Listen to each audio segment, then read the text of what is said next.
no hay forma. ¿Listo? No vamos a pelear por el agua. ¿Listo? Hay médicos que creo que se ponen detrás del paciente y parece medio raro, pero sí, mientras consigas la muestra no hay ningún problema. Luego está la femoral para pacientitos que tienen conectados equipos o que son muy chiquitines. Los pediatras adoran los neonatólogos, la de la femoral, pero sobre todo porque hay que tener muchísimo cuidado porque en la femoral, en los pequecitos, puedes agarrar vena femoral. Y en los peques sí, es en el único caso en que el AGA lo he visto más plomito. Nosotros andamos haciendo esto es vena o es arteria y por la gran cantidad de hemoglobina. En cambio, en todos los demás pacientes uno se da cuenta. Si es que es sangre arterial, es brillante, es distinta, es como si fuera más líquida. Ustedes la van a ver, cuando la vean me van a entender. ¿Listo? Entonces, eso tienen que hacer. Es verdad que es probable que les dé un poquito de temor, pero tenemos que reconocer algo sobre el análisis de AGA. Tiene un tiempo de vida muy chiquito, porque el paciente puede cambiar rápidamente sus valores.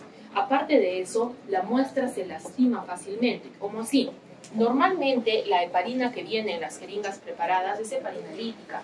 La heparina lítica no interfiere con el análisis de electrolitos, que es una gran ventaja, pero es mucho más costosa y normalmente lo que tenemos más a la mano es heparina sódica, que es líquida. Jóvenes, le tienen que tener fe a la heparina. La relación de heparina es 1 a 50. Por eso van a ver que cuando cargan heparina, simplemente se embebe paredes y luego queda una rayita chiquitita como una gotita, que es suficiente, no tengan miedo. ¿Dónde está el detalle? La mezcla. ¿Listo? La heparina normalmente está en las paredes o si no es una perlita que tiene tensión superficial. Entonces, lo que debemos hacer es rotarla suavemente unas cuantas veces, 3 o 4, y con eso ya está. O sea, con los compañeros me dijeron que iban a hacer así. No se hace. El problema de la presión arterial que les había mencionado es que si yo les tomo ahorita un AGA a ustedes, tienen una presión normal y yo voy a esperar a que por presión la sangre suba solita. Eso no va a pasar en un pacientito que esté intubado, que esté en shock trauma, y entonces sí hay que tirar suavemente para poder extraer la muestra. Donde está el problema, que a veces se lleva tremenda burbuja. Normalmente lo que hacen cuando pasa eso es de que sin agitar la jeringa tratan de eliminar la burbuja lo mejor posible, pero ahí sí, si la agitan, ahí sí van a alterar bastante lo de los gases y se vuelve una muestra que no nos va a ayudar mucho. Y muchas veces los van a reprender y van a pasar un mal rato porque la muestra se lastima fácilmente. O sea, este examen, no he encontrado la traducción ideal, no sé si tenemos un nombre en español, se llama examen al costado de la cama del paciente. ¿Qué significa eso? Que si lo tienes refrigerado, la jeringa de AGA tiene una hora de validez. Si no lo tienes refrigerado, se echa a perder rápidamente. Por eso cuando ustedes muchas veces sacan el AGA y dicen, ¿a qué hora le tomaron el AGA? A las 6, ¿a qué hora llegó el resultado? A las 8, ya están en problemas. ¿Listo? Y otra cosa también es que las enfermeras por eso los andan persiguiendo, porque ustedes dicen, no, vamos a mandar todos los AGAs juntos. No, porque cada AGA tiene un tiempo de proceso de 5 minutos. Entonces tú me traes 20 AGAs, para el AGA número 10 ya estamos fuera de horario. Y por eso también es muy importante entender que muchas veces la hora de tomar AGA suele ser las 6 de la tarde, que manda los AGAs y para las 8 que comienza la visita todo va bien, pero cuando la visita se alarga indefinidamente para las 2 de la mañana, muchas veces hay que volver a tomar AGAs. Entonces, yo sé que su estrategia de trabajo cuando son externos es que uno sabe tomar AGAs y los demás le hacen caritas, ¿no es cierto? Llevan la jeringa, le dan ánimo. Pero cuando estás en visita, te van a decir, saca el AGA y a ver qué haces. ¿Listo? Entonces, por favor, tengan en cuenta que no hay forma de escapar de eso. Así que hay que aprender y aprendan de acuerdo a la técnica del servicio donde estén, porque de verdad no hay diferencia significativa en lo que son el manejo. ¿Entendido? Entonces, esto de aquí tiene muchísimos parámetros muy útiles. Por ejemplo, un control de que un AGA está bien tomado es el hematocrito. ¿Listo? ¿Por qué? Como les he dicho, uno de los principales problemas es que se coagule la muestra. Si tú vas a llegar con un hematocrito de 10, así con todo el descaro del mundo, el internista va a mirar eso al toque y te va a decir, hay algo de mal en este AGA. Entonces dicen, no, porque no, se les ha coagulado la muestra. A ver, hematocrito de 10, ¿cuánto hemoglobina es? 3, ¿no es cierto? Sí, sería un problema serio, ¿verdad? Porque eso de que la hemoglobina tenga que llevar el oxígeno para vivir, no sé. Además, también a los cirujanos les encanta pedir AGA, ¿no saben para qué? Para conseguir una hemoglobina lo más rápido posible. Porque tarda 5 minutos, ¿entendido? Y los internistas lo toman como control de calidad. Entonces, si tienen el hematocrito bajo, corroboren con su prueba de hemoglobina del hemograma, porque si no van a pasar vergüenza, ¿entendido? Entonces, como tienen tantos parámetros, es súper útil. Van a ver que los van a mandar inclusive a pasar líquido cefalorraquídeo en el equipo de AGA. Y no está permitido, pero se asocia para ver resultado del lactato, para ver si el paciente se está quedando inconsciente o no. Entonces, del AGA podemos hacer 1000 cosas. Ahora, ¿cómo interpretar un AGA? Pues depende del servicio. A los sociólogos les encanta el método Stuart que toma valores de los que están en las maquinitas porque son sus pacientitos intubados, que no entiendo, no llegué a esa época, ¿de acuerdo? Soy bien antigua. Y obviamente no llevo clínica, así que lo siento muchísimo. Los internistas les encanta hacer el protocolo de, primero, pH, segundo, oxígeno, tercero, CO2, cuarto, bicarbonato, quinto, calcular la compensación, sexto, si es acidosis, calcular anión gamma. Jóvenes van a llegar al mismo resultado por donde sea, se los juro. Siempre y cuando hagan bien el método que han aprendido, está bien. El día de hoy solo nos vamos a concentrar en insuficiencia respiratoria. ¿Listo? Por eso hemos olvidado a los electrolitos. ¿Entendido? Entonces, vamos a plantear este protocolo. ¿Qué es? Estamos hablando del protocolo. Cuando no es un protocolo es que tiene que ser paso a paso. ¿Por qué? Porque si me cambian el orden y se equivocan en algo, tienen probabilidad de que su caso clínico del examen salga mal. ¿Entendido? Es por eso. ¿Qué es lo primero que vemos? Cuánto hay de presión de oxígeno en mi paciente. Lo siguiente, la FIO, que es lo que le estoy administrando a mi paciente, porque acuérdense que es parte del tratamiento. Luego, la PAFI, que tienen que calcularla. Ver si es que hay insuficiencia, evaluando los niveles de oxígeno, CO2. Y por último, tratar de ver la etiología con la gradiente alveolo arteriolar. Jóvenes, he visto unas niñas que creen que se puede calcular eso. No, falso. Este es un parámetro que es complejo y por eso se calcula externamente, no se resta nomás. ¿Listo? A veces puede funcionar, a veces no funciona. Entonces tenemos que recordar algo muy importante. Solamente el 3% del oxígeno está disuelto y es muy importante la hemoglobina como forma de transporte. Este es el fundamento por el cual les he enseñado que 7 es más o menos la sugerencia de hemoglobina para transfundir a todos los pacientitos para mantener un soporte de oxígeno. Ahora, no nos vamos a poner a pelear entre lo que es hipoxemia e hipoxia. El AGA lo que te mide es oxígeno en sangre. La hipoxia requiere una evaluación del paciente y de otros metabolitos. Entonces eso no estamos viendo el día de hoy, solamente estamos viendo la parte respiratoria. Esta cantidad de oxígeno disuelto en el plasma va a ser influenciada por el oxígeno que tú le administres al paciente.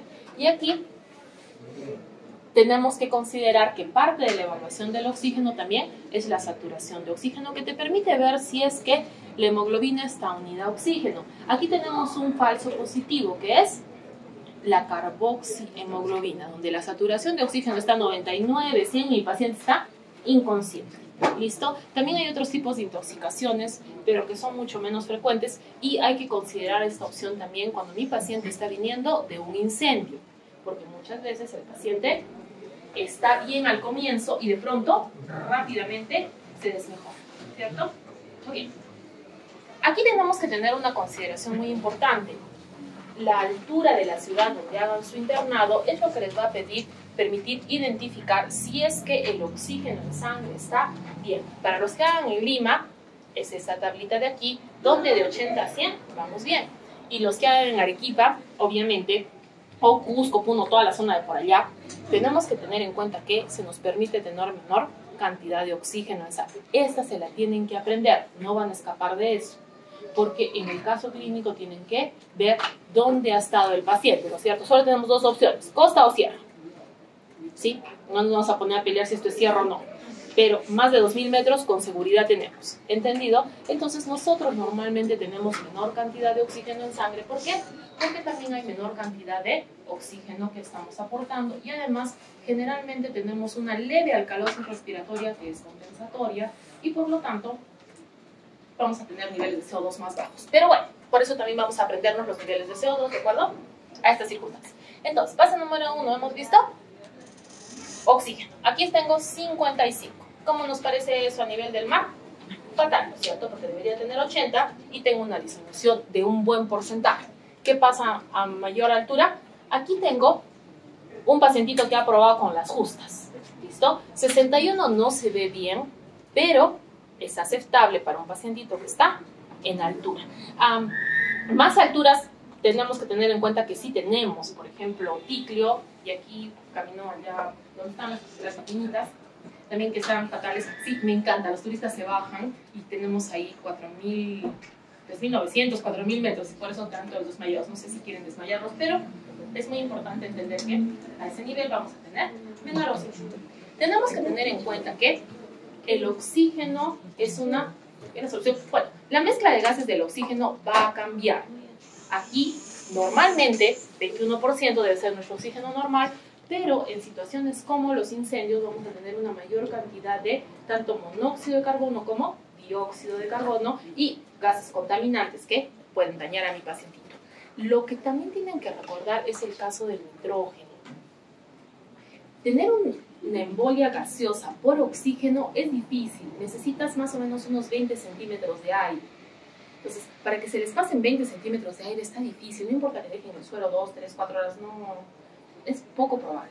Donde sí es factible la embolia de aire, cuando el paciente se sumerge, la cantidad de nitrógeno que difunde a sangre es grande y para que salga de sangre, ahí sí estamos arruinados porque eso demora la vida. Entonces, por eso uno sí puede sumergirse a una velocidad más o menos rápida, pero para salir tiene que demorar muchísimo más para que el nitrógeno se vaya intercambiando. Por eso, si los pacientes salen rápidamente de una profundidad, el nitrógeno sí se va a hacer un émbolo gaseoso. ¿Listo? Eso tienen que recordar el texto. Entonces, la fracción inspirada va a ser modificada por cada uno de ustedes. ¿Por qué tenemos que saber eso, doctora? Porque cuando los manden a cambiarle el oxígeno al paciente, obviamente es importante esta situación y además que tienen que reportar el FiO2 para el AGA. ¿Listo? Entonces, si bien es cierto la cánula binasal te puede dar hasta 40%, no se recomienda por el confort del paciente. Generalmente por 3 litros ya es incómodo y 4 es difícil de soportar. Obviamente aquí tenemos que tener en cuenta si es que es nuestra mejor opción. Si vamos a pasar 5 litros, sería mejor que ya pasemos con mascarilla. ¿Listo? Luego vamos a tener el hecho de que la mascarilla de reinhalación y la mascarilla que no tiene reinhalación van a brindar un nivel de FiO2 semejante. ¿Dónde está la diferencia? En cuando yo quiero que la eliminación de lo que está respirando el paciente, como por ejemplo monóxido de carbono, un paciente después de un incendio y cosas así, sea mejor, utilizo la mascarilla que no tiene reinhalación. Una opción excelente es la máscara tipo Venturi. Venturi es un principio de física de gases que dice que cuando tú tienes un gas pasando a alta velocidad y le pones una ventanita, va a generar un efecto de succión.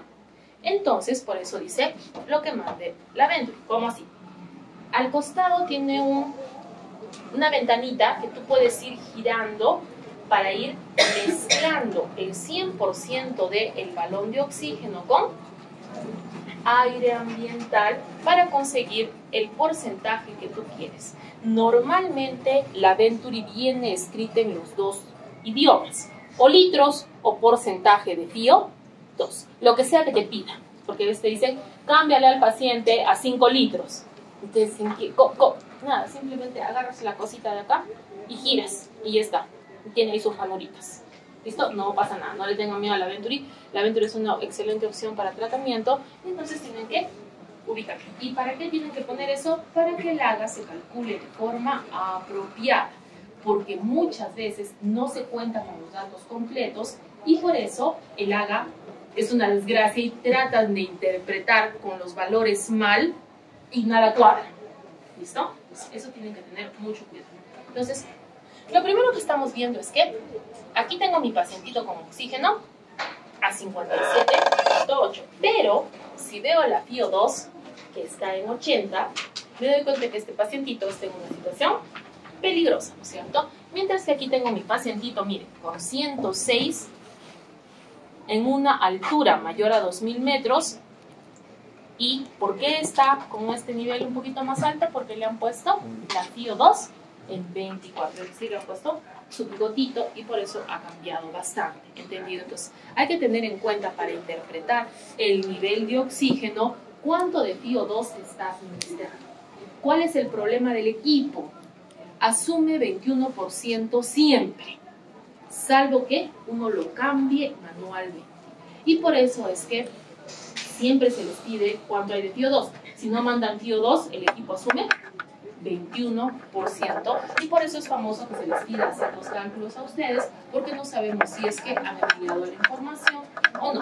Entonces, el PAFI o índice de Kirby es una forma de identificar el oxígeno disuelto en sangre sin que haya intervención de los niveles de altura. O sea, no importa dónde esté el pacientito, bien, no importa dónde esté el pacientito, vamos a tener una mejor expresión haciendo este cálculo. Por favor, jóvenes, siempre es entre 0 punto algo. ¿Listo? Nunca me pongan ningún número. Sí, estoy pensando que creo que la PAFI la voy a tener que calcular yo, pero ¿cómo van a saber si está bien? No, todavía no he pensado en ese caso clínico, pero bueno, el hecho es de que siempre es 0 punto algo. ¿Listo? Muy bien. Y aquí nos ayuda muchísimo el síndrome del estrés respiratorio para ver si está grave. Entonces, normalmente vamos a tener más de 300. Estos valores hay que aprendernos porque lo vamos a tener que confrontar, enfrentar, comparar con la muestra que tenemos nosotros. Y aquí si no tiene nada que ver la altura, que pobre que ponga yo que la PAFI se afecta por la altura y ustedes respondan verdadero. ¿Listo? Muy bien. Entonces aquí tenemos una FiO2 de 32, tengo mi PO2 de 55 y si ustedes se dan cuenta tengo la PAFI. El índice PF, PAFI, tiene diferentes nombres. Ahora, ¿dónde está el detalle? ¿Esta PAFI será confiable? Entonces, ¿qué debería ser? Debería dividir 55.3 entre 0.32. ¿Y cuánto salió? ¿Que nadie está viendo pediatría? Sí, pues no, los pediatras no les han dicho que tienen que tener la calculadora en la mano y comenzar a multiplicar. ¿Y qué hemos demostrado? Que está bien, este cálculo está apropiado, entonces a esa PAFI sí le puedo creer. Pero veamos otra circunstancia. Me mandaron el FiO2 en blanco, asumió el equipo 21% y miren ustedes esta PAFI tan linda. ¿Dónde está mi PAFI? Aquí, índice PF 266, ¿cierto? Diciendo, el paciente está casi normal, pero tenía 80%. Al realizar el nuevo cálculo de 56 entre 0.8 nos sale una PAFI de 70. ¿Listo? Entonces, por eso es que les hacen calcular los internistas, porque si han mandado mal los datos, les den una PAFI de 200, ¡ay, qué alegría! No. ¿Listo? Con esto ya tenemos que intubarlo. Y como les decía, miren ustedes, tenemos ahí también el hematocrito. Este hematocrito de 36, más o menos, ¿qué hemoglobina es? 2, ¿no es cierto? Pues a veces de verdad, a veces los cirujanos mandan esto para saber cómo va la hemoglobina. No se preocupen. Y también a veces pasa eso cuando tienes un pacientito crítico que tienes que ver si es que lo vas a transfundir o no. Entonces, de paso de haberle hecho el AGA, aprovechan si ya van a ir pidiendo y le mandan esa. O sea, ¿qué tenemos? No tenemos, ¿no es cierto? En este caso sí tenemos que calcular nosotros solitos y por eso se les exige que sepan cómo se calcula la PAFI, ¿no es cierto? Muy bien. Nuestro paso número 4 es que vamos a identificar cuál es la insuficiencia respiratoria. Tenemos que recordar que son 3. Si falta oxígeno, es de tipo 1. Si es que está mal el CO2, es de tipo 2. La de tipo 3, jóvenes, es para cuando vayan a anestesiología. haga, normalmente con quien nos andamos peleando son con los anestesios, porque los anestesios tienen sus equipos en sala de recuperación, ¿sí? Y sí y no, la peor calamidad debe ser que no se pueda hacer el examen. ¿Por qué? Los anestesios siempre van a tener insuficiencia doble. ¿Por qué? El paciente no puede respirar porque sus reflejos están disminuidos por estar anestesiado. ¿Listo? Si alguna vez los han acusado de roncar, sobre todo cuando hayan visto a algún ser humano así, que haya ingerido alcohol y no esté bien, y no esté tan consciente, el paciente ronca. ¿Por qué? Es una forma en la cual está tratando de respirar mejor. Estos pacientitos no pueden hacer eso, entonces por lo tanto no pueden ingresar oxígeno. Y peor, como tienen la superficie, la respiración muy lentita, el CO2 está acumulando. Entonces por eso los anestesios sí paran sacándole agua al paciente. Y ahí es pues el dicho de los cirujanos: anestesia te puede poner cualquiera. El detalle está en quién saca al paciente de la anestesia en mejores condiciones. Ahí está la diferencia de un anestesiólogo, para los que van a ser anestesiólogos o cirujanos, ¿entendido? Y obviamente tenemos que aprender los valores de acuerdo al nivel del mar. Como habíamos dicho, aquí soportamos hasta 60, pero aquí le damos todavía hasta 45 para que se acomode. En cambio, en lo que es CO2, a nivel del mar sí va a haber más CO2 porque la respiración es más pausada. En cambio nosotros vamos a tener una menor cantidad de CO2 porque por estar en altura normalmente respiramos más rápido. ¿Entendido? Muy bien. Y obviamente aquí cuando ya el paciente... ya. Por favor, jóvenes, cuando pasen un paciente de sala, es muy frecuente que la lengua obstruya la vía respiratoria. Regresas en 10 minutos y el paciente está plomo. ¿Sí?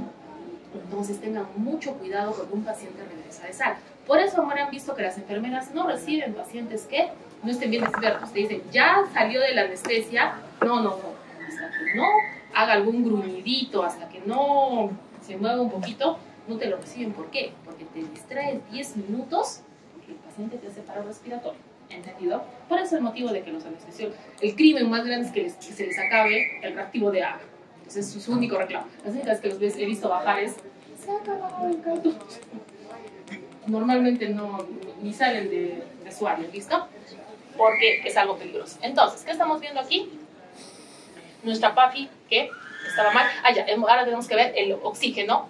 Estamos viendo aquí, está bajito. Y ese CO2 está en 77, o sea que estamos en un caso mixto, ¿cierto? Aquí que estamos viendo, nuestro oxígeno está en 36, nuestro oxígeno está en 57, y estamos bajitos, pero nuestra CO2 está menos de lo que debería estar, entonces por lo menos estamos en insuficiencia del tipo 1. Muy bien. Ahora, lo siguiente es la etiología. Esto de aquí que sí realmente tenemos que considerar en el alveolo 3 aspectos. La cantidad de oxígeno que llega al alveolo. Doctora, ¿cómo que hay que considerar eso? No siempre llega. ¿Cuándo va a perjudicarse? Cuando el alveolo esté lleno de algo, obviamente que no sea aire. Lo siguiente es la membrana. Si la membrana está gordita, lastimada, el caso más frecuente es fibrosis pulmonar. No era tan frecuente hasta que tuvimos la epidemia de COVID. Uno de los problemas a largo plazo es que la mayor parte de pacientitos con COVID tienen fibrosis. ¿Dónde está el detalle? Que es un porcentaje pequeño del pulmón. Y por lo tanto continúan con su vida de forma normal, pero hay que tener en cuenta eso. Y por último está la circulación que lleve los gases que tenemos. Por eso es que el equipo puede calcularte la diferencia alveolo-arteriolar, pero tienes que brindarle los datos completos. Ahí se necesita temperatura, presión atmosférica y que la presión atmosférica la podemos poner en el laboratorio por default porque no se va a mover, y necesitamos FiO2. Si no tenemos todo eso, pues, y lo que te mande el equipo será sospechoso. Por eso a la doctora le gusta esta calculadora, la MD Plascal, que es bastante creíble, sino que tienes que ingresar por los datos bien, ¿cierto? ¿Y por qué les hacemos saber eso? Porque puede ser que no sea confiable lo que te está mandando a la hoja si los datos no están completos, ¿entendido? Y de ahí vamos a aprendernos nuestro cuadrito. Estamos utilizando el AGA para buscar insuficiencia respiratoria. Lo primero que debemos evaluar es la diferencia alveolo-arteriolar, y solo tienes dos opciones, o está normal o está aumentado. Si está normal y tienes el el CO2 normal o disminuido, pues lo primero es que no hay una buena administración. PO2 viene a ser casi lo mismo que FiO2. ¿Dónde está esta situación? Cuando no hay aporte. Primera situación, se les ocurrió correr el paseo, el coso que hay el 15 de agosto para subir por la ruta rápida al Misti. Entonces, ¡ay, qué fácil, qué rápido! Son solo 2 horas. Llegan al campamento y entonces, ¿por qué? Tienen que aprender algo muy valioso en insuficiencia respiratoria, jóvenes, que justamente es esta de aquí, ahorita les voy a decir. Entonces, aquí, altura, incendios y cualquier situación donde esté faltando el oxígeno. Siguiente. Tengo incremento de CO2, entonces ahí tengo que pensar en hipoventilación. Jóvenes, la hipoventilación es muy frecuente. Tienen que saber las que son tradicionales. No deben olvidarse de miastenia gravis. ¿Por qué? La paciente con miastenia gravis te está hablando, y de pronto se le agota el diafragma y se cae. ¿Listo? Entonces tienen que tener mucho cuidado. No, la paciente no está bien. Está gastando su reserva de contracción de músculo, y lo mismo pasa con los peques que tienen asma y neumonía. Sobre todo si son menores de 5 años, el peque llega con una taquipnea, ¿cierto? Brutal, y llorando, pataleando, gritando. Y de pronto dicen, ¡ay, se durmió! Eso es grave, está mal. Acaba de entrar en su insuficiencia respiratoria por agotamiento de músculos. Se cansó. Por eso, muchas veces las enfermeras, cada vez que hay un bebé que está taquipneico, dicen, póngale oxígeno, póngale oxígeno. ¿Por qué?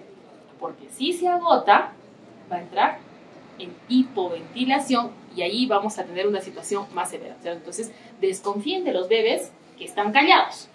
Esos son los que están mal. El que está chillando todavía tiene tiempo.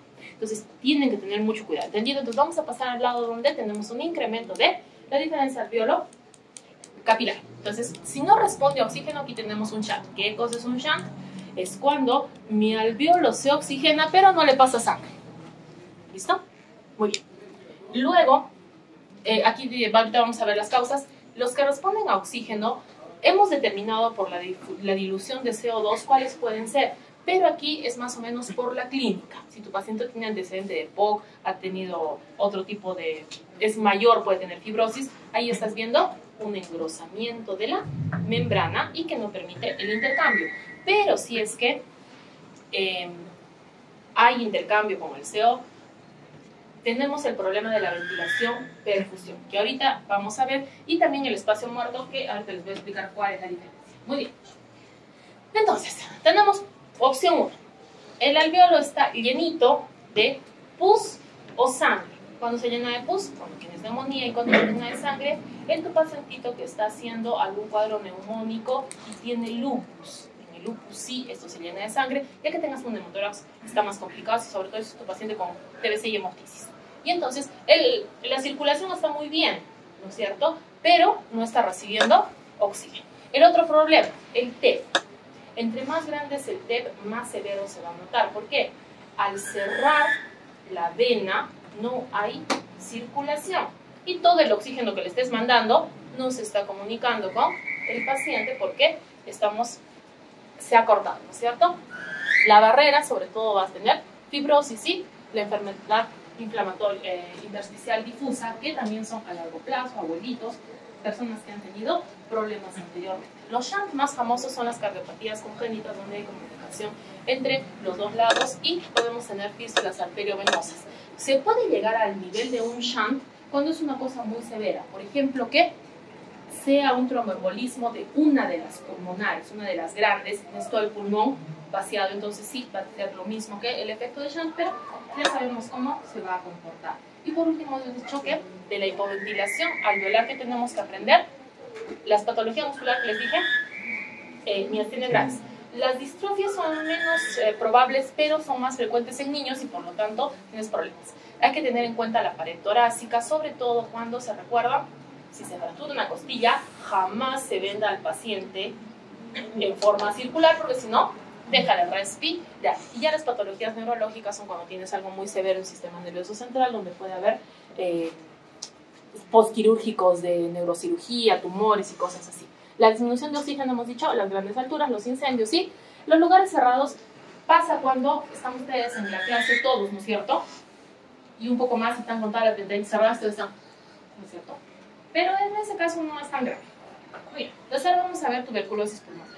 Tuberculosis pulmonar ha puesto al Perú en el ojo de la OPS y la OMS. No por buenas cosas, sino porque tenemos un alto porcentaje de tuberculosis multilobo resistente. ¿Por qué decimos eso? ¿Por qué hacemos esta clase? ¿Por qué hemos escogido? Porque ha pasado que un interno de medicina fallezca por tuberculosis meningia, por haberse contaminado durante el internado. ¿Listo? Entonces no nos cansaremos de decirles que tienen que utilizar mascarilla. Todos estos pacientes que les voy a contar, ¿dónde creen que están dando vueltas? En postas de hospitales. ¿Dónde van a estar ustedes? Entonces tienen que acostumbrarse a la mascarilla, porque si un personal de salud que se contagia de tuberculosis tiene una alta probabilidad de que esta sea MDR o X. Y es un problema muy serio este de la tuberculosis, porque le quita demasiados recursos y demasiado tiempo de vida a los pacientes.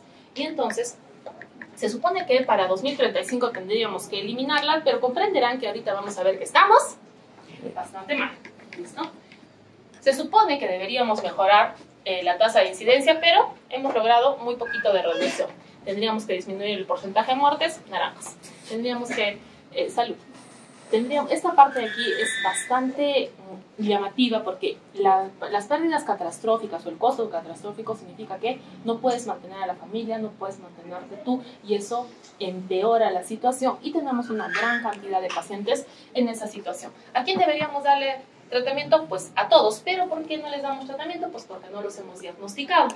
Y deberíamos tratar de eliminar la tuberculosis que tiene resistencia, pero tenemos un problema muy importante. No tenemos cómo identificarla. ¿Listo? Con las justas podemos identificar algunas de las primeras, pero no. Y aquí queremos darle tratamiento a todo el mundo, pero todavía no lo hemos logrado. Tenemos que tener en cuenta que nuestro país tiene aproximadamente 30.000 nuevos casos de tuberculosis al año, y de estos tenemos más o menos unos 1.000 que son recaídas, es decir, que no hemos realizado el seguimiento del paciente de manera adecuada y no tenemos un mecanismo de laboratorio que nos diga sí, se ha curado.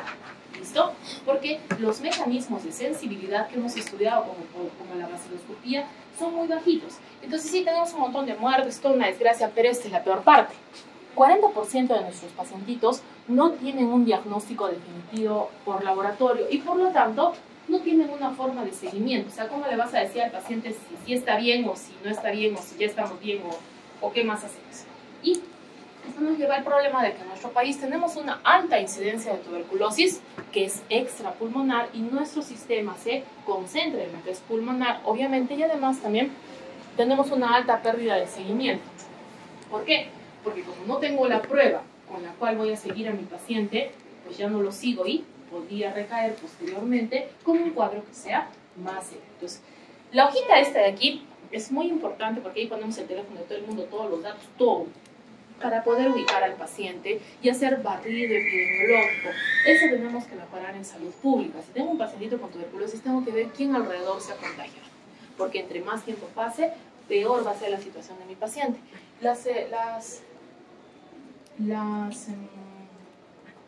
Los valores de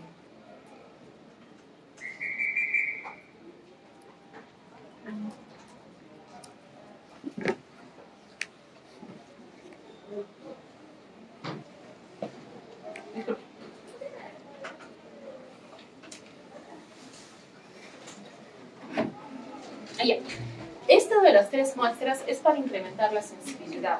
Si es que yo pierdo alguna de estas muestras, la probabilidad de diagnosticar va a ir disminuyendo, y sobre todo también la calidad de la muestra. ¿Qué es lo que decimos?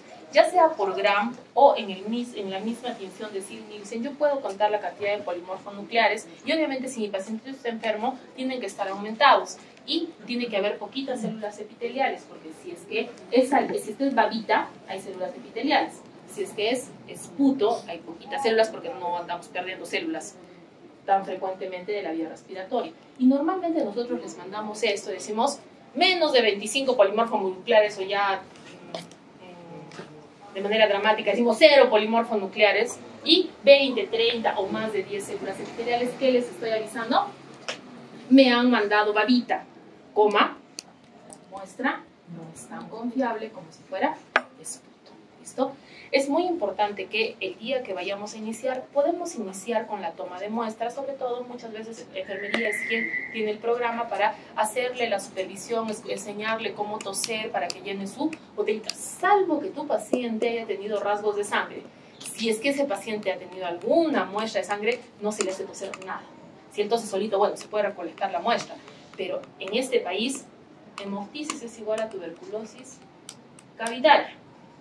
Y eso puede llevar a muerte, porque para nosotros hemoptisis significa que tu paciente puede comenzar a sangrar activamente y perder de medio a 1 litro por haber tosido.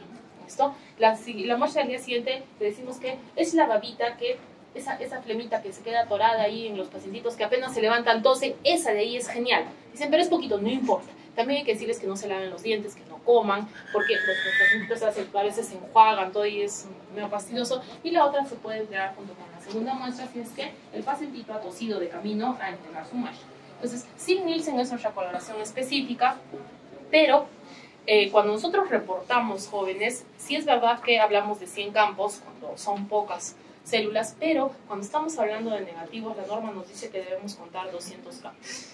¿Para qué? Para tratar de identificar si es que se nos ha pasado por ahí alguna bacteria y poder tratar de ubicar a estos, pero aún así la sensibilidad de la TB nodular, que es la que está recién comenzando, no llega al 50%. Cuando ya la tienes infiltrada es de 50 a 80, si es que tienes 3 muestras que te sirvan, y va bajando de acuerdo a cuántas muestras tienes. Y ya si es cavitaria, jóvenes, obviamente los bacilos me van a saludar en cantidades ingentes, pero mi paciente está en una situación donde está tan dañado el pulmón que a veces hay que sacar el lóbulo o los lóbulos donde está la cavitación para que el paciente no se nos desangre. Y entonces el cultivo es lo que nosotros proponemos para mejorar esto. MODS tiene la ventaja de que el crecimiento es en líquido, entonces el Microbacterium es como si le gustara nadar y genera unas cadenitas, entonces te da positivo. Y lo siguiente es que los otros dos cultivos tienen rifampicina e isoniazida, y entonces de frente tienes el control de cultivo y la sensibilidad inicial. No todos los pacientes entran a MODS y ahí está el problema. ¿Listo? En Ogawa va a tardar más tiempo y los medios sólidos, Middlebrook es más costoso, pero demora menos tiempo, y nosotros normalmente utilizamos Ogawa versus Long-Term Janssen, pero al principio es el mismo, demora un montón. Siempre hay que pedir el cultivo al mes y a los 2 meses, porque es responsabilidad del médico que esté de jefe de posta, sobre todo si son serumistas, la enfermedad los va a perseguir para que ya, no pasa nada, siempre nos llevamos. Y aquí consideramos positivo desde una color. ¿Por qué? Porque si es que tú tienes por lo menos 10 bacterias nadando ahí en la muestra, las vamos a poder identificar en el cultivo. Es decir, he mejorado la sensibilidad del diagnóstico, pero me he demorado la vida. Y por eso estamos proponiendo que, nosotros no, estamos transmitiendo la idea de la OMS de que se utilicen métodos moleculares. ¿Por qué? El expert de aquí nos va a dar en 2 horas el resultado de, primero, ¿tengo bacilo de tuberculosis, sí o no? Y segundo, si es que hay resistencia a la rifampicina, por favor van a aprender esto.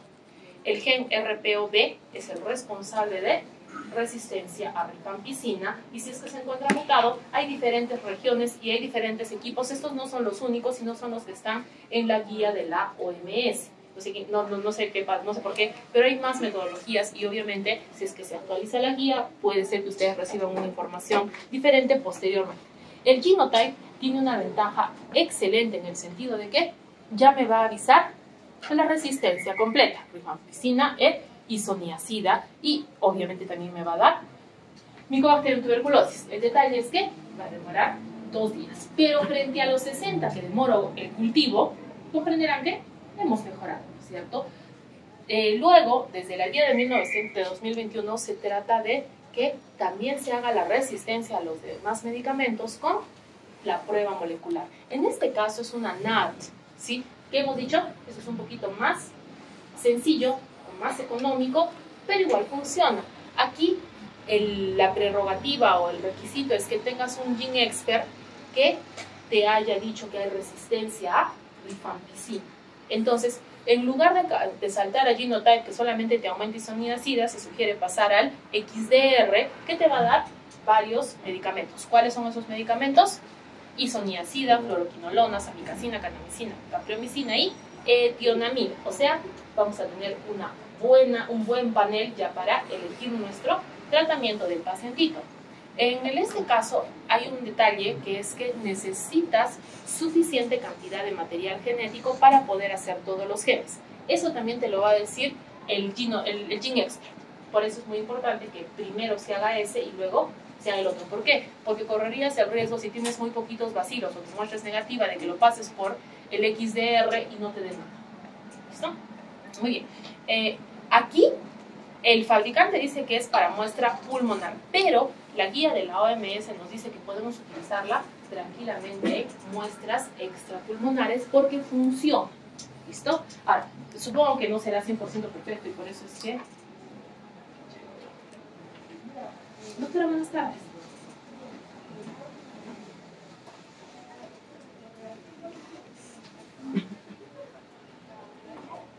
Ah, sí. No se preocupen, sí, está bien. No, sí, les dije que les iba a dar media horita, porque no me contestaron. Entonces ya le avisé al encargado, le dije que llegue uno temprano y les avisé a todos. Muchas gracias por avisarme. Hasta luego. Chistes. Entonces, ¿qué estamos viendo aquí? Que con las pruebas moleculares podemos incrementar la cantidad de pacientes positivos. Ustedes dirán, doctora, pero 8%, 13% no es mucho. ¿Dónde está la gran diferencia, jóvenes? De que estos pacientes van a tener un mecanismo de seguimiento. O sea, cuando yo termine el tratamiento, ¿qué voy a pedir? La misma prueba molecular. Y si se hace negativa, significa que mi paciente ha respondido y se ha curado. Y esto requiere de una cantidad muy pequeñita de material genético de parte de las bacterias. ¿Listo? Entonces, esta posibilidad de mejorar con los métodos moleculares es darle no solamente un diagnóstico certero al paciente, sino una garantía de que el tratamiento ha sido efectivo. Y aquí lo estamos viendo en líquido cefalorraquídeo, ¿no es cierto? Entonces estamos mejorando la evaluación a resistencia a rifampicina, teniendo en cuenta que la tuberculosis meningia es la que tiene mayor mortalidad.